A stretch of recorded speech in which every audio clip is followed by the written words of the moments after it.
Okay, this camera in my hand, this can shoot open gate in 6K and this can shoot oversampled 5.1K open gate up to 50 FPS. This can shoot 4K in 120 FPS and can shoot ProRes RAW internally. And it can shoot ARRI LogC3 also. And list goes on and on. This is Panasonic LUMIX S1II and no one is talking about such an amazing camera. Well, I've used this camera for a couple of days and here is my review. Panasonic ने पिछले कुछ सालों में बहुत सारे interesting cameras बनाए हैं, but with this one, they finally made something which is suitable for a wide variety of users. It doesn't matter if you're a photographer, a videographer, if you shoot ads, if you shoot fashion, wedding, events, corporate, it does not matter. बाहर से देखिए एक normal another 24 megapixel वाला hybrid camera ही लगता है, but under the hood it's hiding so many amazing features. इस video में हम बहुत ज्यादा स्पेक्स के अंदर नहीं घुसेंगे. We will talk about things that actually matter and I will show you some results also. And ya will talk about some specs, will talk about the sensor, the body, stabilization,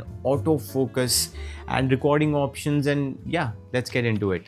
Let's start with probably the most important change in LUMIX S1II, and that is the sensor. The S1II uses a 24.1 megapixel full frame partially stacked CMOS sensor, and that partially stacked bit is actually pretty important. Panasonic के हिसाब से ये जो नया sensor है, it will give you around 3.5 times faster readout speeds compared to LUMIX S5II, and you can actually see the benefit of that in video shooting.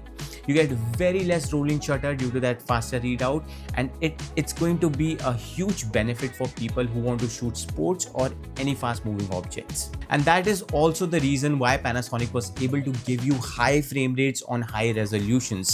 For example, 50 frames per second on open gate. That was only possible because of that stacked sensor. The S1II also has dynamic range boost option. So instead of simply reading the sensor in one way, the camera combines information from two different gain circuits to improve dynamic range. When this dynamic range boost option is enabled, you get 15 plus stops of dynamic range, which is actually pretty crazy. But it comes with some limitations. I tried to keep it off most of the time because it gave me lesser recording options. And when dynamic range boost option is enabled, आपका जो sensor readout speed होता है वो कम हो जाता है, which results in more rolling shutter. So it is not something that I would use all the time, but definitely in situations where you need that extra bit of dynamic range.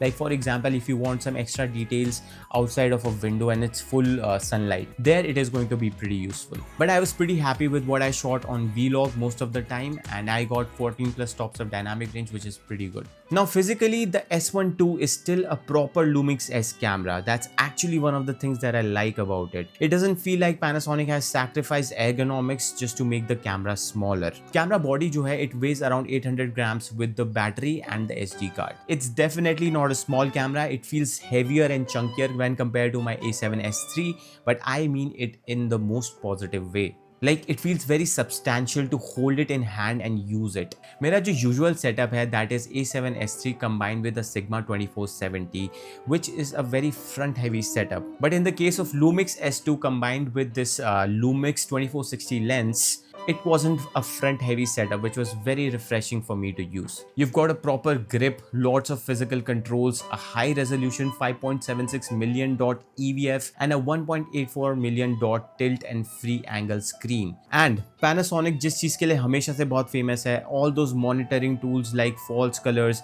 waveform, vector scope, luminance spot metering, zebras, recording options and physical controls makes it feel like Panasonic actually expects you to use this camera professionally. Codecs and shooting options की बात करते हैं. This is where all the LUMIX cameras get very interesting because there is no competition when it comes to recording options. You've got 6K 30p open gate in 3:2. You've got 5.1K 60p open gate. You've got 5.9K 50p and 5.8K 50p options. You've got cinema 4K and 4K 60p, 4:2 10-bit in all intra. You've got 4K 120p 10-bit. You also have full HD option in 240 frames per second in 10-bit 422. And then we get to the really crazy stuff. LUMIX S1II can actually shoot ProRes RAW and ProRes RAW HQ directly to a CF Express type B card internally. Now, I did not have access to a CF Express card, so I couldn't shoot anything in ProRes, but I will definitely review the ProRes RAW that comes out of this camera very soon in a different video. And this is one of those options where Lumix is actually targeting working professionals, because you don't have to attach an external recorder to your camera anymore. Just insert a CF Express type B card and there you go. You can start with your raw recording. And then there is OpenGate. This is probably one of my favorite features on the camera. This is one of those features जो कि मैं आज तक इतना appreciate नहीं किया था, but that is only because I had not actually used OpenGate. And it's something that grows on you, and once you start using it, you actually realize the benefits of using the whole sensor, especially when you have something like a stacked sensor where you are also getting higher frame rate options with it. So you can shoot one master frame and later make your horizontal, vertical, 4:3 or other crops from the same footage. For someone who creates content for both YouTube and Instagram, if once you start using in this format, you are not going to be able to go back. And now we're getting to the part that actually matters. Image quality. How does this thing look like? The oversampled footage that comes out of this camera is extremely detailed and it looks really beautiful. And that is something I actually appreciate, because 6K resolution is more than enough for anything that I try to deliver. For me, I shot pretty much everything in OpenGate because that is what I wanted to try from this camera, and it absolutely blew my mind. It's sharp, it's detailed, and I don't have any sorts of complaints there. Then you have 4K 100 FPS when you want slow motion. It has a slight 2.41:2 crop, but it has a very interesting CS 4K 100 FPS mode, which actually cuts the vertical length of the sensor, but it uses the whole width of the sensor, which is a very innovative way of using as much sensor size as possible in order to shoot higher frame rates. And the most important thing here isn't just resolution, it's how much information you can get into that file and what you can do with it later, and that's where Vlog comes in. Vlog is very interesting. मैंने जितनी बार Vlog use किया है, I have realized how easy it is to deal with that profile. It's very easy to shoot in Vlog and it's very easy to color grade. The conversion is pretty simple. You just use the color space transform that's available in DaVinci Resolve and you get very accurate colors and very beautiful looking colors straight after the conversion. And the best part about Vlog is that even if you don't shoot on a heavy codec, even if you shoot in 420, you can still push a lot of colors into it. It is very forgiving and does not fall apart that easily. And the thing that I like the most about Vlog is that you don't have to overexpose all the shots.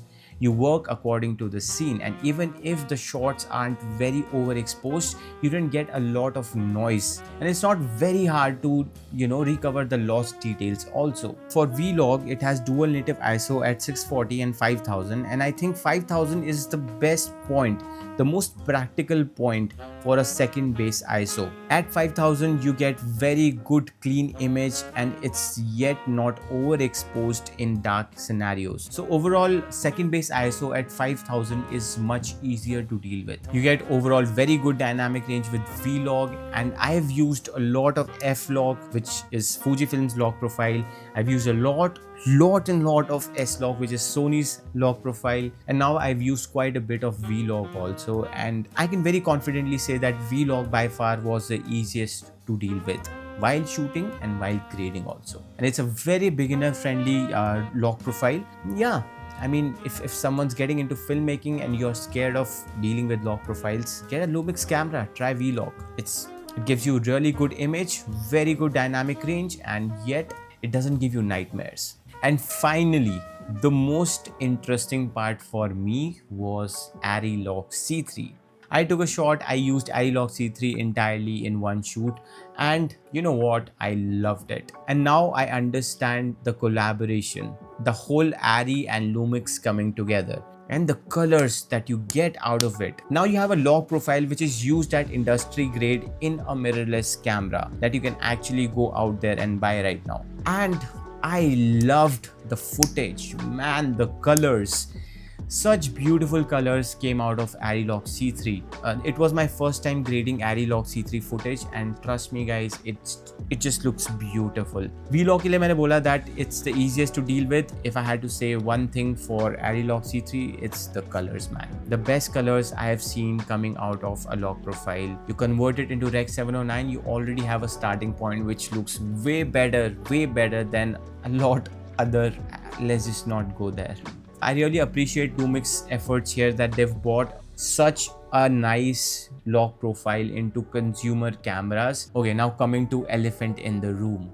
Autofocus. Now I know autofocus is very important to most of the people out there, and that's where LUMIX used to lose this war, you know. Overall autofocus performance wasn't that great, but ever since they bought their hybrid face auto detect focus into their cameras, their autofocus performance has been getting better and better with every firmware upgrade. और इस camera में जो autofocus performance है, I wouldn't say it is class leading, I wouldn't say it is better than Sony, but you know what, it's usable in most of the situations out there. And by usable, I actually mean it's 100% reliable most of the times. The Sony's autofocus performance is still better, but we can't judge a camera's autofocus performance by comparing it to Sony. Sony is definitely class leading, but LUMIX is getting there. And with this experience of using LUMIX S1II, I can very confidently say the kind of shoots that I do, I did not have any issues at all.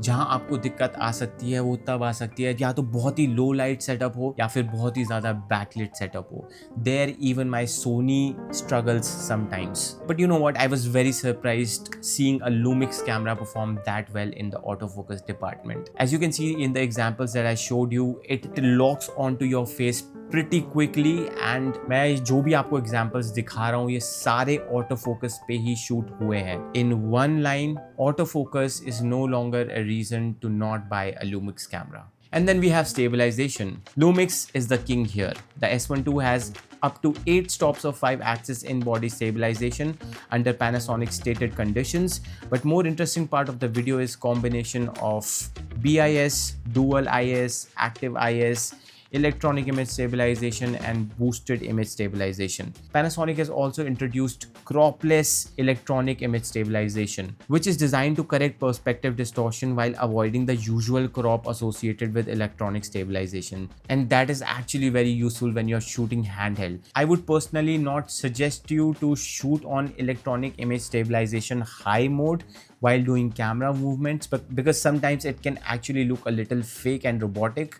But most of the times you can use the standard image stabilization, क्योंकि भाई ऐसी standard image stabilization आपको किसी और camera में मिलेगी ही नहीं. Sometimes it performs like a gimbal when you're doing small camera movements. It is that good.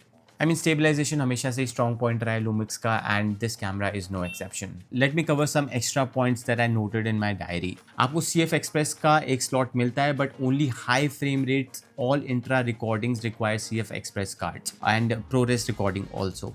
But you can directly record that into SSD also. Battery life की बात करूँ तो battery life is pretty great. मैंने जितने भी 2 से 3 घंटे के shoots इस कैमरा के साथ करे, I never had to change the battery, and I was shooting in open gate 6K resolution, sometimes in 50 frames per second.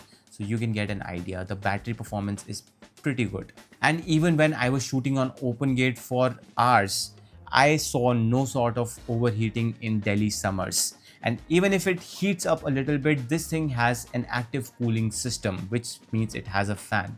आपको बहुत ही crazy dynamic range मिल रही है, बहुत ही crazy fast readout speeds मिल रही हैं. You get the best image stabilization. You get very reliable autofocus now. This camera is great in low light.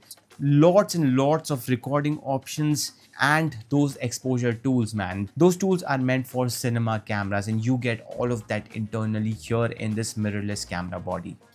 If I had to find one negative point, that is just 4K 100 FPS crop. That's it.